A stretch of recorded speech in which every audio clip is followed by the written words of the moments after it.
प्राणनाथ प्यारे की जय। सुनियो वाणी सुहागिनी,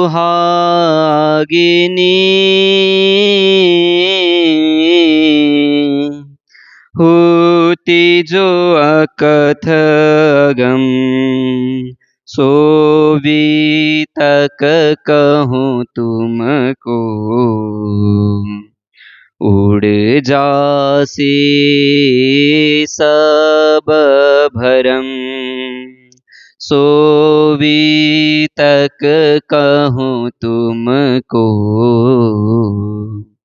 उड़ जासी सब भरम। तू कौन आई इत क्यों कर, कहाँ है तेरा वतन, तू कौन आई इत क्यों कर,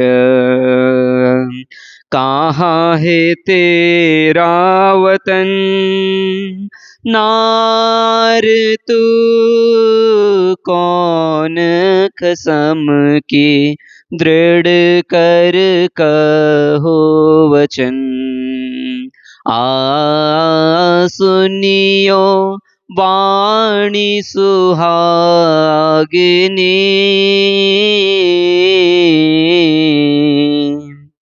होती जो अकथ अगम, सो भी तक कहूँ तुमको, उड़ जासी सब भरम।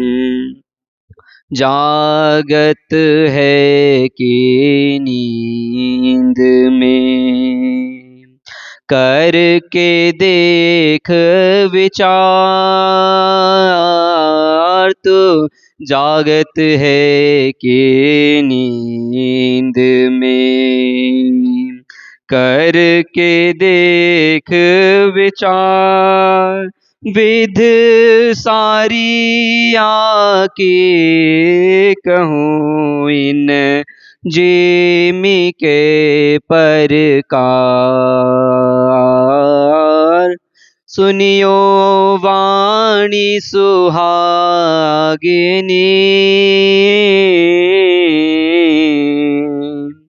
होती जो अकथ अगम, सुनियो वाणी सुहागिनी,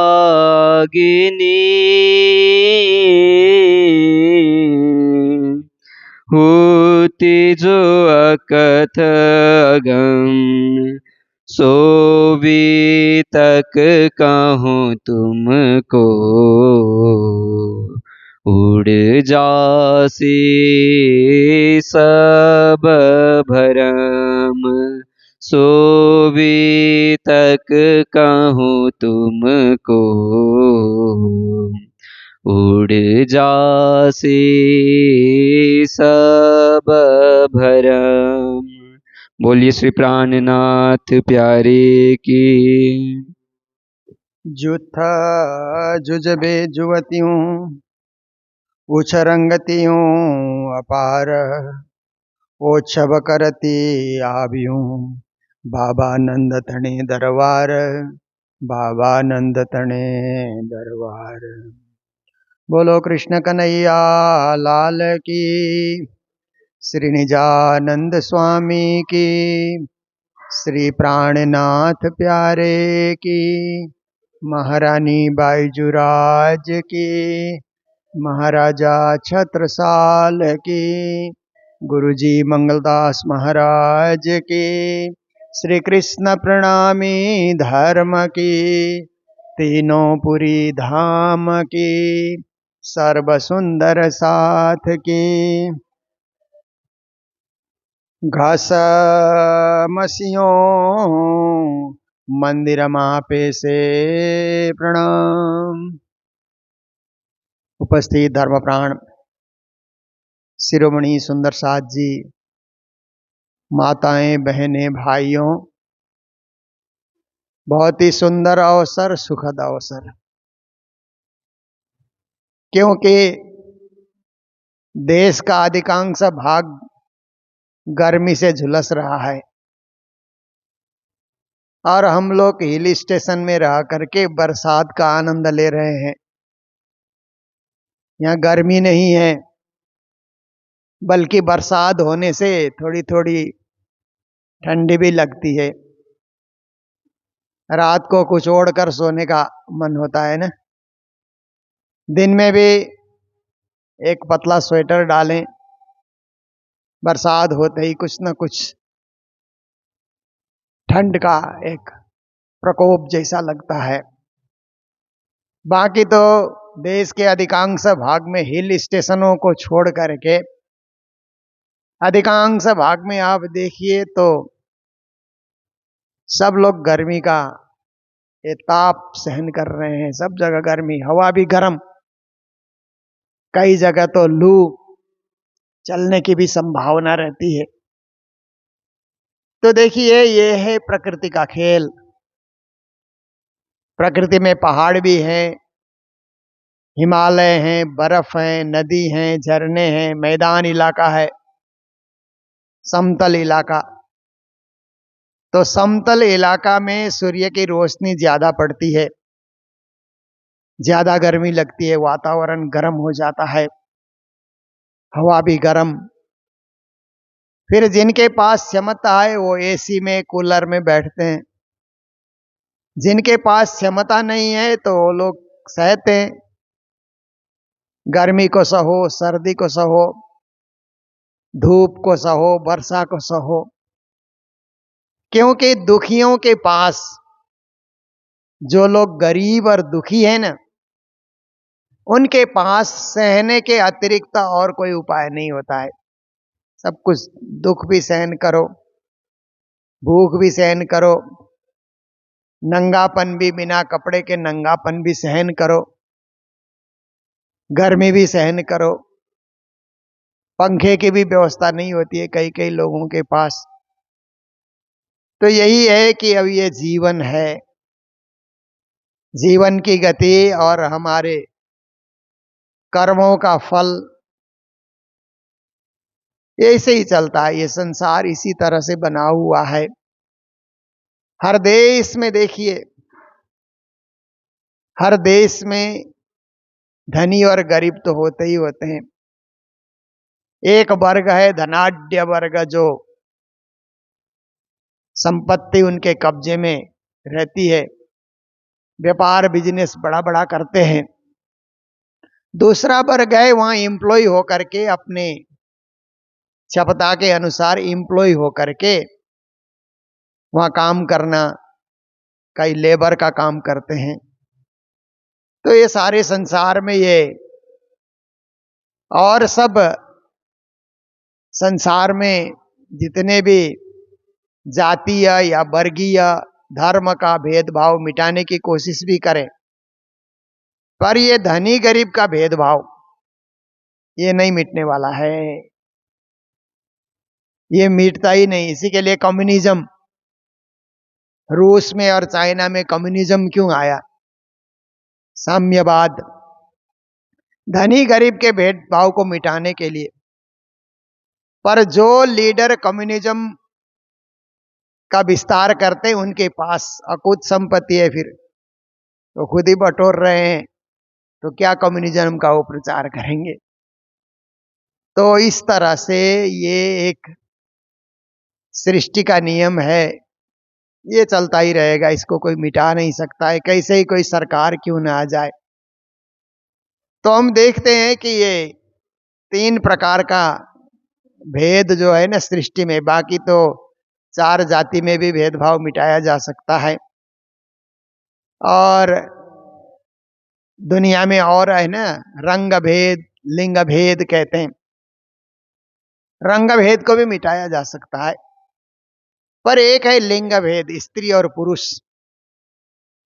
ये भी अभी सृष्टि के हिसाब से दोनों के शरीर का निर्माण अपने अपने ढंग से हुआ है, इसलिए अब दोनों को, स्त्रियों को पुरुष के मुकाबले खड़े हो जाओ, इतना सामान उठाओ, इतना दौड़ धूप कर वो करती है, जब तक कुंवारी होती है तो कर लेती है। वैवाहिक जीवन में जाने के बाद, घर में बच्चे आने के बाद इतनी दौड़ धूप उनसे नहीं हो पाती है, क्योंकि शरीर की रचना ही उनकी इस ढंग से की गई है। पुरुष के शरीर की रचना है कि वो चाहे तो 60-70 साल तक भी दौड़ धूप कर सकता है, क्योंकि उसका शरीर ही इस ढंग से रचा गया है। तो ये भी सृष्टि का नियम है, ये रहेगा ही, सृष्टि की पद्धति ये बनी ही रहेगी। और फिर आप देखिए कि फिर एक भेदभाव भी बना रहेगा। वेजिटेरियन और नॉन वेजिटेरियन होते हैं ना, आमिष निरामिष, ये भी बना ही रहेगा सृष्टि में। एक वर्ग आमिष है, मांसाहार करता है, और एक वर्ग ऐसा है कि निरामिष है, शाकाहारी है, किसी जीव की हत्या नहीं करता है, जीव हत्या को पाप समझता है। और एक वर्ग है कि वो कहता है कि भगवान ने हमारे लिए ये सब हमारे आहार के लिए रचा गया है, ऐसा भी बोलता है। तो ये भेदभाव भी बना रहेगा। वेजिटेरियन लोग भी दुनिया में बने रहेंगे और नॉन वेज वाले भी बने ही रहेंगे। अब सब वेजिटेरियन बनेंगे ऐसी बात नहीं है। फिर एक वर्ग ऐसा भी कहता है कि सब वेजिटेरियन होने से सब दुर्बल हो जाएंगे। ऐसी बात तो नहीं है, हाथी कभी दुर्बल होता ही नहीं है, घोड़ा कभी दुर्बल होता ही नहीं है, सब वेजिटेरियन प्राणी है। पर लोगों की सोच है, जो नॉन वेज हैं वो लोग तो ऐसा ही सोचते हैं। इसलिए 3 जाति आप देखिए, धनी और गरीब, स्त्री और पुरुष, और शाकाहारी और मांसाहारी, ये तो दुनिया में बना ही रहेगा। जब तक सृष्टि चलती रहेगी ये भेदभाव नहीं मिटाया जा सकता है। बाकी सारे भेदभाव मिटाए जा सकते हैं, रंग भेद का भेदभाव मिटाया जा सकता है, और इसी प्रकार से जाति पाति वर्ग वर्ण का भेदभाव है उसे हटाया मिटाया जा सकता है। तो देखिए श्री प्राणनाथ जी महाराज ऐसे ही भेदभाव रहित समाज, सुंदर सहज समाज, ऐसे समाज का निर्माण करना चाहते हैं। और ये समाज में क्या है कि स्त्री और पुरुष सब इकट्ठे भजन भक्ति सेवा सुमिरन कर सकते हैं। पर जहां भी ज्यादा बोझ उठाने का काम आता है ना, तो महिलाओं को आगे नहीं किया जाता है। उनको मान सम्मान दे करके आप सेवा में रहिए। कोई भी मेहनत का काम होगा तो पुरुष वर्ग करता है। तो देखिए ये तो सृष्टि से चली आ रही बात है। हम लोग तो सुन रहे हैं श्री कृष्ण जन्म उत्सव का पर्व। शुरू में थोड़ी देर भूमिका के रूप में मैं कुछ कुछ प्रसंग रखता हूं, पर हमारा लक्ष्य है वाणी सुनना, वाणी का आस्वादन करना, वाणी का रसपान करना, वाणी मय हो जाना। और श्री जी ने क्या क्या कहा, हमें कहां कहां क्या क्या कहा, ये 18,000 वाणी में उनका क्या संदेश है, क्या आदेश है, क्या उपदेश है, एक एक को अक्षर से सुनना, समझना और जीवन में पालन करना। तो कल का ही प्रसंग चल रहा है कृष्ण जन्मोत्सव का, नंदघर में जो उत्सव हो रहा है कृष्ण प्राकट्य का, वही प्रसंग चल रहा है। नंदघर में उत्सव हो रहा है तो गोपियां चल चल कर आ रही हैं, ग्वाले भी आ रहे हैं। तो घसमसियों मंदिर मापे से, नंदा का जो घर है ना 84 थम का, उस घर में गोपियां जाती हैं तो घसमसियों मतलब ठेलम ठेल करते हुए, भीड़ होती है तो ठेलम ठेल अपने आप मच जाती है ना, अपने आप ही भीड़ में क्या करेंगी अब। तो ऐसे ही ब्रज 84 कोस की गोपियां आ रही हैं तो नंद के घर में ठेलम ठेल हो रहा है। घसमसियों एक दूसरे के साथ सटे हुए, एक दूसरे के साथ प्रेम पूर्वक, भीड़ में भी प्रेम पूर्वक चलना। भीड़ में थोड़ा सा आप वहां कुछ गड़बड़ करेंगे तो भगदड़ मच जाती है ना, इसलिए भीड़ में प्रेम से चलना है, संभल कर चलना है। तो यहाँ तो प्रेम ही है ना, जहाँ कृष्ण आए तो वहां प्रेम के अतिरिक्त और क्या है। इसलिए वो मंदिर में इस प्रकार से प्रेम में एक दूसरे को ठेलम कई आवत हैं, ठेलतियां कहते हैं ना, भीड़ बना करके मचलती हुई लटकती हुई गोपियां अंदर जा रही है। मंदिर मतलब नंदा बाबा का जो घर मंदिर है। माननी सर्वे धाय, माननी सखियों को कहा जाता है, जो मान चाहने वाली, मान सम्मान चाहने वाली माननी सखियां, विशेष करके तामसी सखियों को कहा जाता है। सब धा धा करके चल चल करके वहां प्रवेश कर रही हैं। नंदने बधावो देई बल्या, तो सब नंद को बधाई हो नंद बाबा, बधाई हो नंद बाबा, ऐसे करके नंद बाबा को बधाइयां दे रहे हैं, खुशियां व्यक्त कर रहे हैं, आनंद उत्सव हो रहा है। और नंद जी को बधाई देने के बाद दूसरे के लिए जगह छोड़नी पड़ेगी, इसीलिए वहां से लौटते भी हैं। तो मांडवे मंगल गाय, एक मंडप बना हुआ है नंद बाबा के घर के आगे। उस मंडप में सब गोपियां उपस्थित होकर के मंगल गीत गाती हैं। तो वहां पर नाचना, मंगल गीत गाना, आनंद उत्सव मनाना, घर के अंदर भीड़ न बढ़ाना, औरों को भी आने का मौका देना। देखिए, इसी को सेवा भक्ति कहा जाता है, इसी को प्रेम भक्ति कहा जाता है, प्रेमा भक्ति। कि हम अकेले भक्ति करते न रहें, औरों को भी मौका दें, औरों के मन में जो है ना इच्छा होती है, और लोग भी उत्साह करते हैं, उनके उस उत्साह को भी वहां पर व्यक्त करने के लिए मौका दिया जाए। इस प्रकार सब लीलाएं वहां पर हो रही हैं। ब्राह्मण भाट गुणी जन चारण, वहां पर ब्राह्मण भी आ गए हैं, क्योंकि वेद पढ़ने के लिए तो ब्राह्मणों की जरूरत होती है। ऐसे तो वेद मंत्र कोई भी पढ़ सकता है, कोई भी उच्चारण कर सकता है, पर ब्राह्मण लोग ज्यादा वेद पाठी होते हैं ना, वेद पाठी भवेत विप्र कहते हैं ना, ब्राह्मण उसी को कहा जाता है जो वेद पाठ कर सकता है। तो ब्राह्मण लोग वेद पाठ करते हुए स्वस्ति न इंद्रो वृद्धस्रवाः स्वस्ति न पूषा विश्ववेदाः आदि आदि जो स्वस्ति के श्लोक हैं, वो स्वस्ति वाचन करते हुए ब्राह्मण लोग प्रवेश कर रहे हैं। भाट मतलब प्रशंसक लोग, प्रशंसा करने वाले होते हैं ना, एक वर्ग ऐसा होता है जो प्रशंसा करता है, ऐसे लोगों को भाट कहा जाता है। गुणी जन मतलब जिनमें गुण ही गुण है, गुण गुण से युक्त।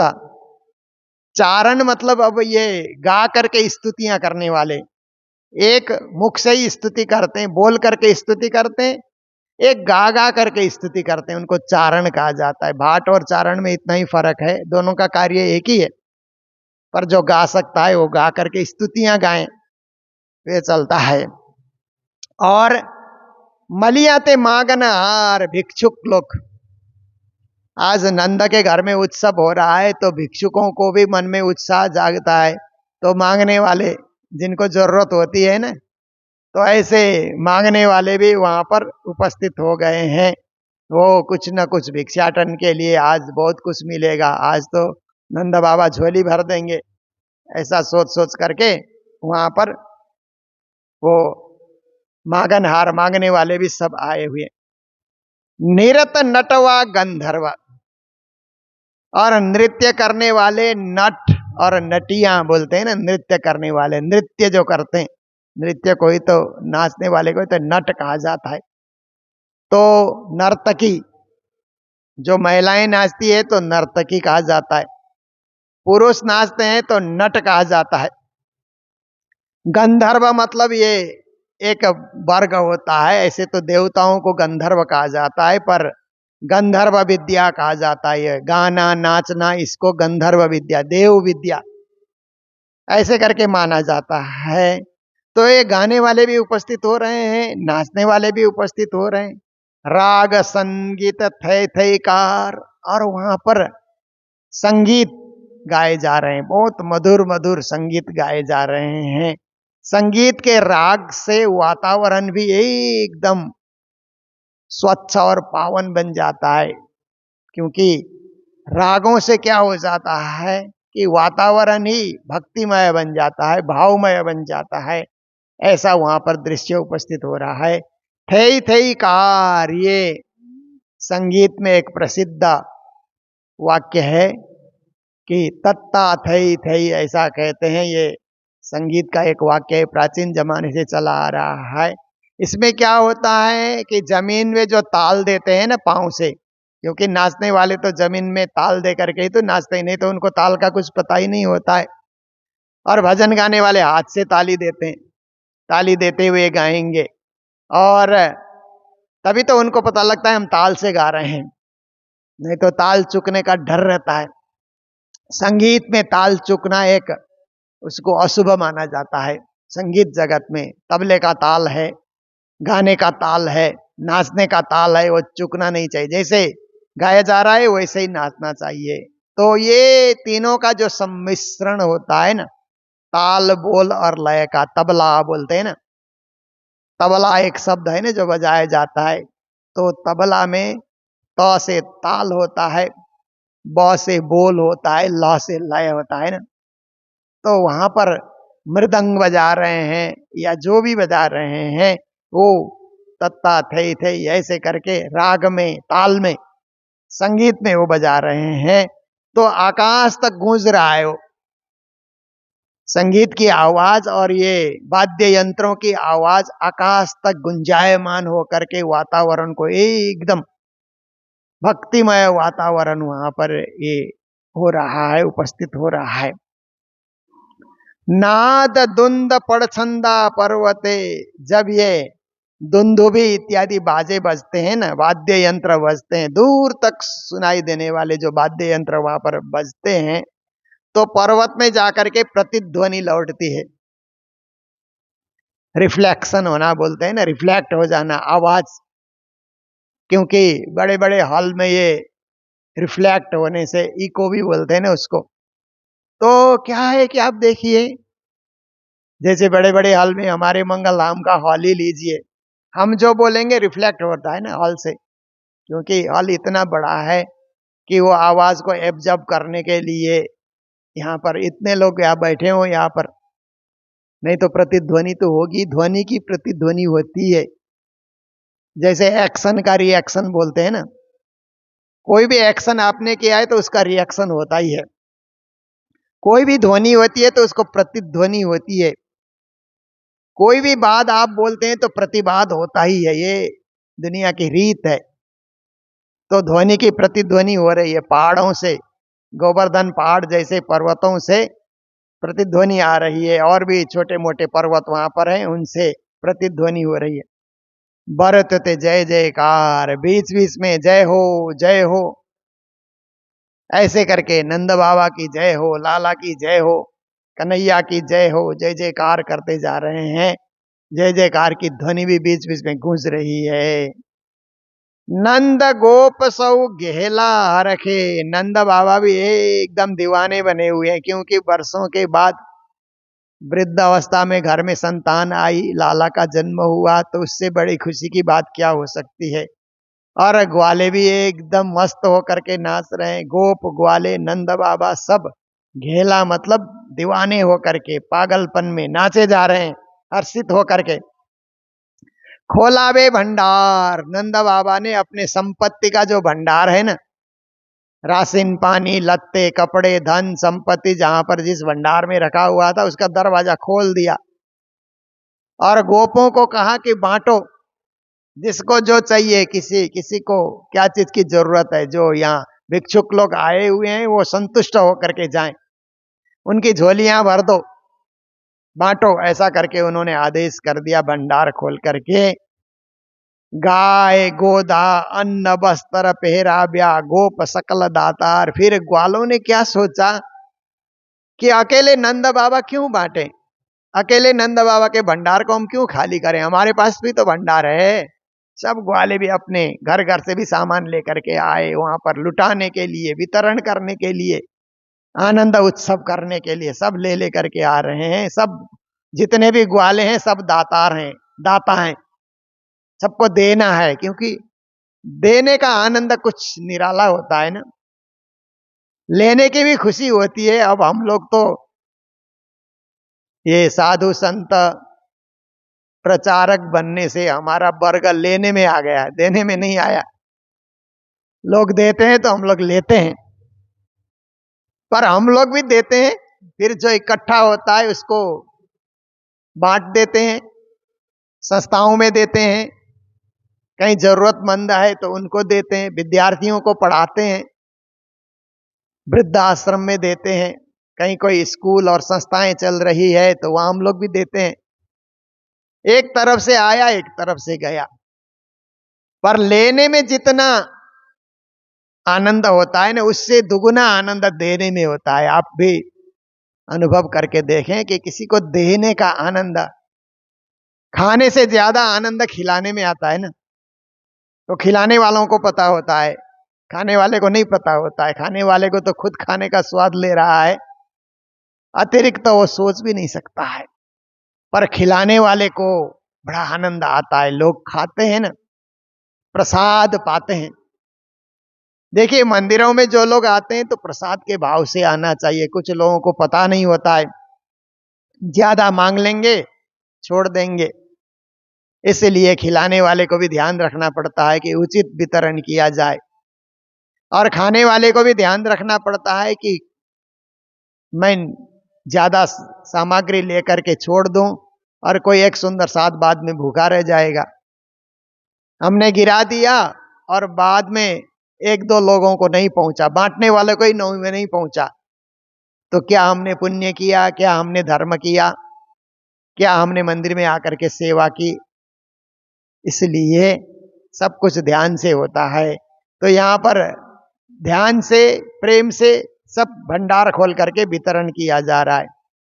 गाय, गोधा, गोधा, अन्न, वस्त्र, पहराव्या, किसी को गाय दान में दे दिया। गौदान बोलते हैं ना, बहुत बड़ा दान माना जाता है गौदान को, क्योंकि गाय एक ऐसी प्राणी है मानव के सहारे ही जीती है। जंगल में गाय नहीं जी सकती है, उसको मनुष्य का सहारा चाहिए। गाय और मनुष्य का परिपूरक एक संबंध है, एक दूसरे का परस्पर बहुत प्रगाढ़ संबंध है। जहां मनुष्य है वहां गाय जीती है। और मनुष्य को भी गाय के दूध से जीना है, और गाय के गोमूत्र से आयुर्वेदिक बहुत कुछ इलाज होता है। गाय के गोबर से खाद होता है, जहां पर अन्न ज्यादा उपजते हैं। देखिए, गौ ऐसी प्राणी है कि जीते जी भी सेवा करती है, मरने के बाद भी सेवा करती है। मैंने कई गौशालाओं में देखा कि जब गाय मरती है तो उसको दफनाते हैं एक जगह, फिर 3-4 महीने के बाद वो जो मल तैयार होता है, वहां पर एक खाद तैयार होता है गाय के शरीर से। वो ये गोबर से, गाय के गोबर से ज्यादा कीमत में वो बिकता है। तो खरीदने वाला एक वर्ग आता है, फिर उस गड्ढे में से गाय का शरीर तो वहां होता नहीं, सब गल गया होता है, गाय की हड्डियां भी निकाल लेता है और वो खाद भी निकाल लेता है। उतने एरिया का खाद निकाल करके, खाद जहां पर कोई बीज लगाना है तो वहां पर उनकी बिक्री हो जाती है, छोटे छोटे पैकेट बना करके। और गाय की हड्डी है तो उस हड्डी से फिर बहुत कुछ सामान बनते हैं, हड्डी के द्वारा बहुत कुछ बन जाते हैं। कई कई हम लोग बटम लगाते हैं, आदि आदि बहुत सारे सामान हड्डियों से भी बन जाते हैं। और कई कई लोग उस हड्डी को पीस पीस करके कुछ और सामग्री बना लेते हैं। क्या क्या बनाते हैं ये तो अध्ययन का विषय है, खोजी का विषय है। पर गाय के शरीर की हड्डी भी बिकी और शरीर गल गया तो खाद के रूप में वो भी बिक रहा है। गाय जब तक जिंदा थी तो दूध भी बिकता रहा। लोग गाय का दूध बेच करके कितना कमा लेते हैं। और फिर आप देखिए कि गाय का गोमूत्र भी एक औषधि के रूप में उसको माना जाता है। तो इसीलिए गौदान को पुण्य माना जाता है, बहुत बड़ा पुण्य माना जाता है। पर विशेष करके जो देसी गाय है ना, उनको सबसे सही गाय माना जाता है, उसके गोमूत्र को ही औषधि माना जाता है। ये विदेशी गाय है, ये तो हाइब्रिड करके बनाए गए गाय हैं ज्यादा दूध निकालने के लिए, पर स्वदेशी गाय जो है वो सबसे अच्छी मानी जाती है। तो गाय, गोधा, गाय और बछड़े होते हैं ना, गाय अकेले गौदान तो कोई करता नहीं है, साथ में बछड़ा भी चाहिए। तो गाय, बछड़े, अन्न वस्त्र पेराव्या, जिसको अन्न जरूरत है अन्न दान कर रहे हैं, वस्त्र की जरूरत है वस्त्र दान कर रहे हैं, किसी को पहन के जाना है तो उसको पहरा भी रहे हैं, कपड़े पहना भी रहे हैं, ऐसे करके गोप सकल दातार, सब ग्वाले भी बांटे जा रहे हैं, दाता बने हुए। कहने धन, कहने भूषण, किसी को धन भी दे रहे हैं, रुपया पैसे की जरूरत है, संपत्ति की जरूरत है, उसको वो दे रहे हैं। और किसी को आभूषण दे रहे हैं, गहने इत्यादि की जरूरत है तो गहने पहरा रहे हैं। नवनिध दय दयकार, 9 प्रकार की निधि होती है ना, अष्ट सिद्धि नवनिधि द्वारे कहते हैं ना, तो 8 प्रकार की सिद्धि होती है, 9 प्रकार के धन होते हैं। तो ये सब वितरित किया जा रहा है, ऊपर बांटा जा रहा है, लेने वाले ले रहे हैं, खुश हो रहे हैं, सबको एक, किसी को बांटने की खुशी हो रही है, किसी को प्राप्त करने की खुशी हो रही है।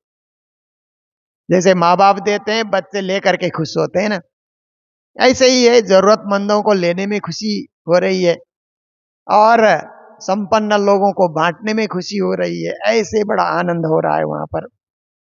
ए लीला अखंड थई, एनो आगल था से विस्तार, ये अंतिम चौपाई है इस प्रकरण की। श्री जी महाराज कहते हैं कि ये जो कृष्ण जन्म की जो लीला है ना, कृष्ण जन्म उत्सव, ये दिव्य लीला है, अखंड लीला है, ब्रज की लीला है। ये लीला अखंड होगी, ब्रज की लीला अखंड होगी, इसको कोई मिटा नहीं सकता है। एनो आगल था से विस्तार, इसका विस्तार आगे भी होता रहेगा। केवल कृष्ण जी के समय में हुआ ऐसी बात नहीं, आज 5000 साल बाद भी हम इस लीला का गुणगान कर रहे हैं, यशगान कर रहे हैं। सारे भागवतकार कृष्ण जन्म उत्सव को धूमधाम से मनाते हैं, कितना आनंद उत्सव होता है। तो देखिए विस्तार हो रहा है ना, बढ़ रहा है, और कितने कथाकार निकलते हैं, श्रोता भी उतने ही निकल रहे हैं, सुन रहे हैं, लोगों को सुनने में आनंद आ रहा है। तो ये कृष्ण जन्म उत्सव का विस्तार हो रहा है, कृष्ण की लीला का विस्तार हो रहा है, कृष्ण के आदेश और उपदेश का भी विस्तार हो रहा है। ये प्रगट्या पूर्ण पार ब्रह्म, ये जो प्रगटे हुए हैं ना, ये पूर्ण पुरुषोत्तम पर ब्रह्म परमात्मा है। ये साधारण कोई अवतारी पुरुष नहीं है। ये बैकुंठ से अवतार लेने वाले 24 अवतार में से एक अवतार ही है, ऐसी बात नहीं है। ये गोलोक धाम से आए हुए सुरता स्वरूप हैं, ऐसी बात भी नहीं है। ये तो साक्षात पूर्ण ब्रह्म परमात्मा अक्षरातीत परम धाम से पधारे हुए हैं, उन्हीं का जोश आया हुआ है, उन्हीं का आवेश आया हुआ है, ऐसे पर ब्रह्म प्रकटे हुए हैं। महामति तणो आधार, महामति कहते हैं मेरे भी आधार धनी है, महामति के भी आधार धनी। देखिए हमारा एक वर्ग ऐसा कहता है कि श्री कृष्ण की मान्यता को लेकर के चर्चा उपचर्चा करते रहते हैं ना, पर महामति कहते हैं कि वो तो मेरे भी आधार हैं, मेरे भी धनी है, मेरे भी प्राणेश्वर हैं, मेरे भी प्राण वल्लभ हैं। तो यहां कोई शंका उपशंका करने की गुंजाइश ही नहीं है। लोग अपने तर्क बुद्धि के द्वारा कुछ न कुछ तार्किक बातें करते हैं, पर तर्क से कभी सत्य को जीता नहीं जा सकता। सत्य सत्य है, सत्य हमेशा त्रिकाल में सत्य रहेगा, और कृष्ण की सर्वोपरि सत्ता में किसी प्रकार की कभी कोई कमी आएगी नहीं, कृष्ण का महत्व बढ़ता ही रहेगा। और हम कृष्ण को राज जी कहते हैं, क्योंकि हमारे दिल में राज कर रहे हैं। राजते स्वयं प्रकाशते, राज स्वरूप है, प्रकाश स्वरूप है, देदीप्यमान है, इसलिए हम उनको राज कहते हैं। और राधा जी को श्यामा जी कहते हैं। राधा जी को श्यामा जी तो वृंदावन में आम बात है, श्यामा जू ऐसे करके राधा जी को श्यामा कहना और कृष्ण को श्याम कहना, ये तो वृंदावन में आम बात है कृष्ण भक्तों में। और हम भी अपना धनी श्री श्यामा श्याम अपना भाषा है निज धाम।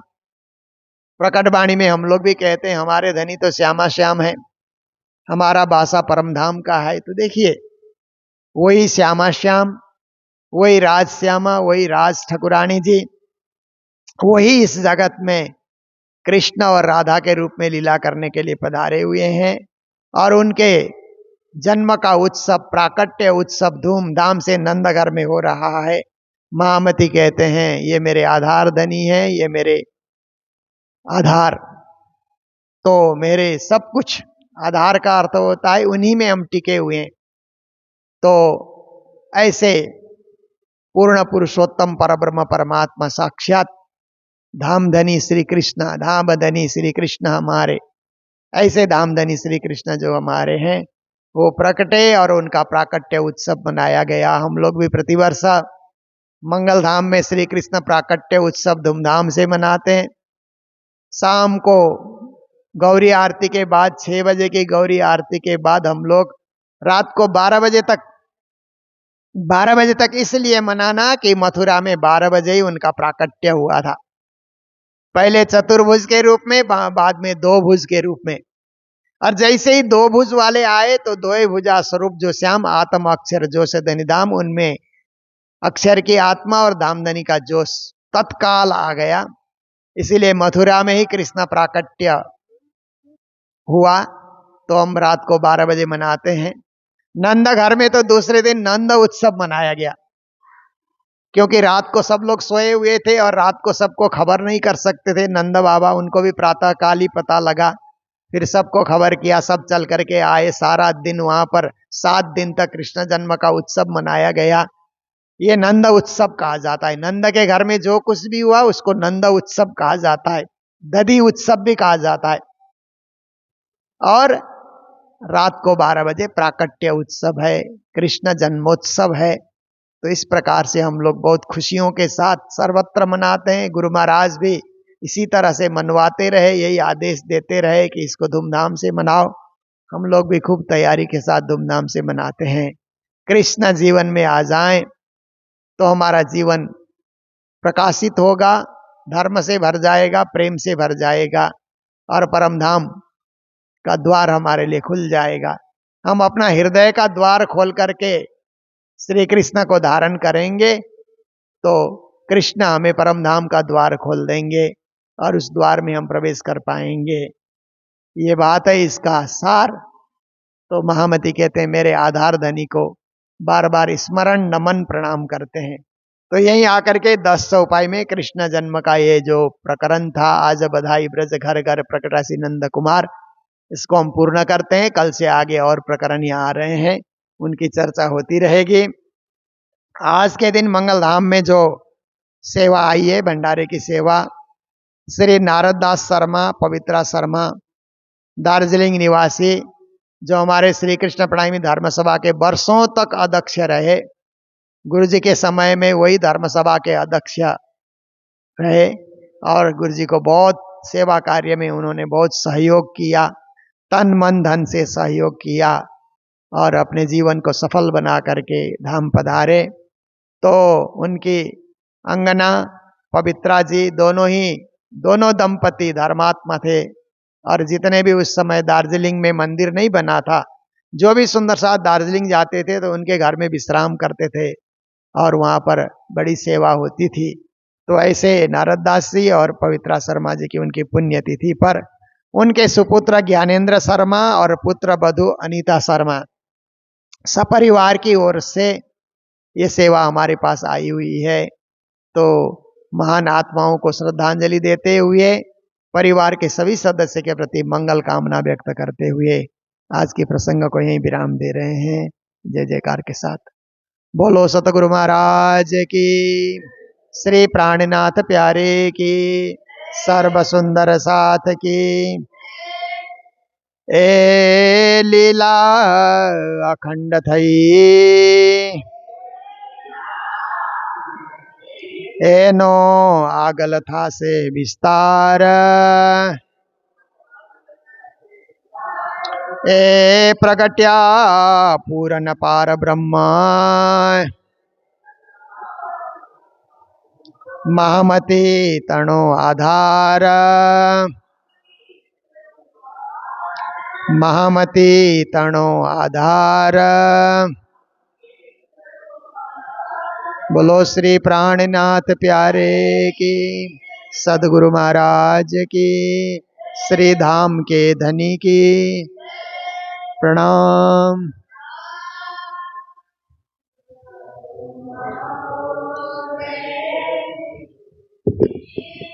जियो में अरज करो मेरे पीऊ जी, हम जैसी तुम जीन करो मेरा, तलफ तलफ जाए जीव जी।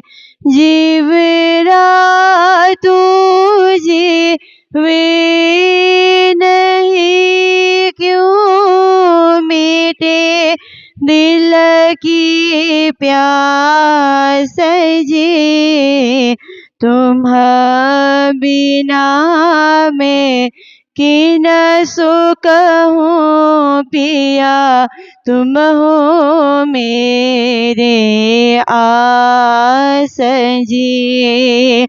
आस वीरानी तो करो पिया, जो कोई दूसरा हो जी। सब विध पिया जी समारथ दिन, रहन जात रोय रोय जी। जन्मांदे जो हम होते, सो तुम देखती की ये जी। जब तुम आप दिखाओगे, तब देखे नैना भरे। ए पुकार पिया सो न की दिल करो अब जी न जी। छिण छिण खबर लीजियो में, अरज करूं दुल्हीन जी। इति अरज मैं तो करूं जो, आड़ी भई अंतेरा ये जी। सो आरी अंतराय टाल की दुल्हा, लीजिए कंठ लगाइए। कंठ लगाए कंठ सो पिया, कीजिए हास बिला सजी।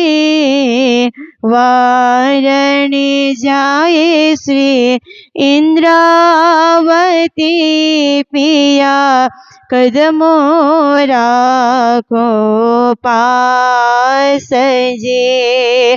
तुम दुल्हा में दुल्हीन पिया, और न जानो बात जी।